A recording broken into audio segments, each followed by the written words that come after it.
I now give the floor to the representative of the United States. You have the floor, please. Thank you, Mr. President, and let me begin by thanking those that have offered condolences to the victims of the evil and cruel terrorist act this morning at Kabul airport. It is much appreciated. And thank you, Secretary General Guterres, for your insightful and, as my Irish colleague said, however, disturbing briefing today. In our last session on Ethiopia and the situation in Tigray on July 2nd, the United States, Ireland, and the United Kingdom called for public discussion in the Council focused on protection of civilians. We called then for a negotiated ceasefire and unfettered humanitarian access, and we called more broadly for a national political dialogue that would be inclusive of all Ethiopians. Since then, no progress has been made on any of these fronts, none. As we have heard from the Secretary General, the military confrontation has escalated. The Ethiopian government has not responded positively to proposals for negotiations. Instead, it has publicly called for the mobilization of militia. The TPLF, meanwhile, has expanded its own military campaign into the Afar and Amhara regions.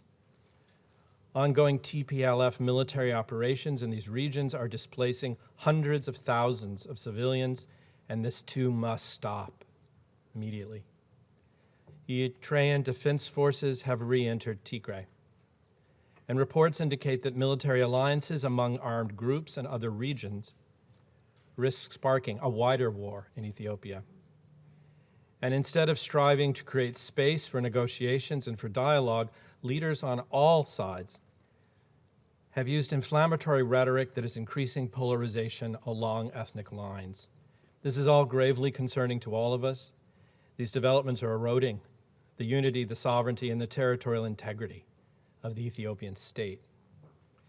The United States is particularly concerned by reports of ongoing violence in the Tigray region and other parts of northern Ethiopia, including attacks against women and children. The Ethiopian government and the TPLF, as well as associated regional militias, must end the fighting now, allow humanitarian access, and move toward a negotiated ceasefire immediately and without preconditions.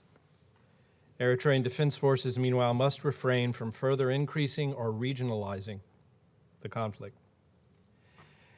Today, I would like to focus on these three concerns: the dire humanitarian situation, the need for immediate negotiations toward a sustainable ceasefire, and the withdrawal of Eritrean forces.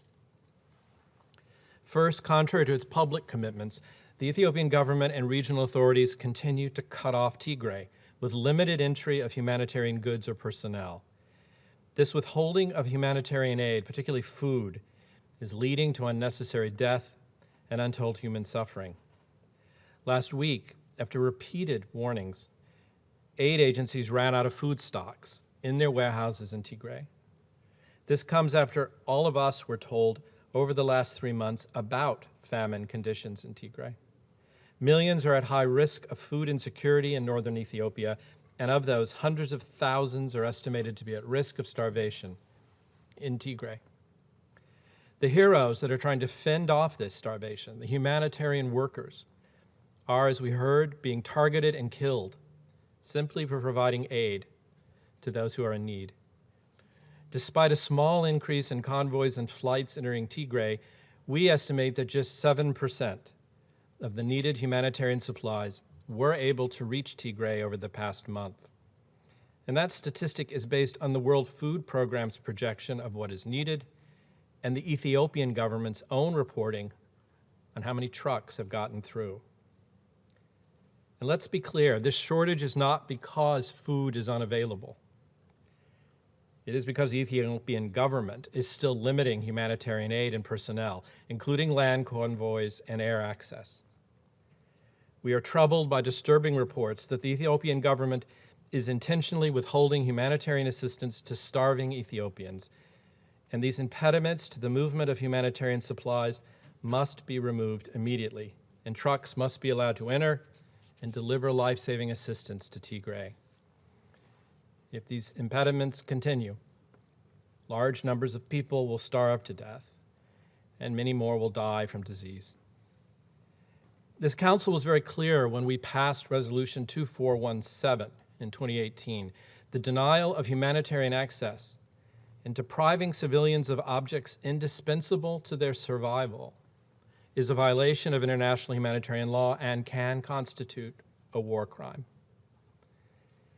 Mr. President, council members, this is happening on our watch. The impediment to the movement of humanitarian supplies is not the only humanitarian crisis in the country. We are also alarmed by reports of reprehensible attacks against Eritrean refugees. One humanitarian worker was killed by TPLF forces in Amhara region last week, and humanitarians have observed the looting of NGO offices and warehouses by the TPLF, with the supplies being taken into Tigray. This is utterly unacceptable. These humanitarians are there to save lives. They must be protected. The trajectory of this conflict over the last 10 months demands continued Security Council action. Second, Mr. President, the United States remains deeply concerned about the role of Eritrea in fueling the ongoing crisis. The presence of the Eritrean Defense Forces in Ethiopia remains a significant barrier to ceasefire negotiations and to political resolution of the conflict. The evidence is overwhelming that Eritrean Defense Forces engaged in a pattern of serious human rights abuses in Tigray.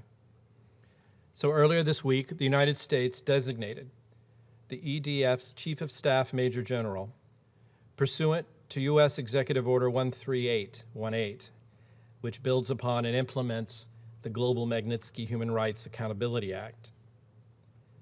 To avoid additional measures from the United States, the EDF must immediately and permanently withdraw from northern Ethiopia.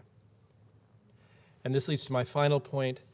With all this suffering and this instability, it is clear that the fighting and abuses by all parties to the conflict must cease. Negotiations for a ceasefire and political discussion on a way forward must commence immediately. Given this magnitude of unspeakable suffering, the Security Council has come together, and I think we are making clear to all parties to this conflict, there is no military solution. I want to reiterate the Secretary General's call today for all parties to the conflict to halt offensives, come to the table without preconditions, and negotiate a lasting ceasefire.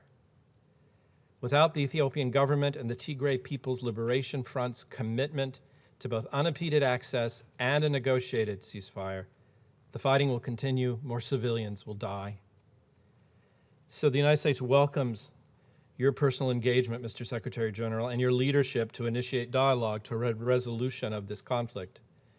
To this end, we encourage you to work closely with the African Union and with regional and international partners with the full backing of this council.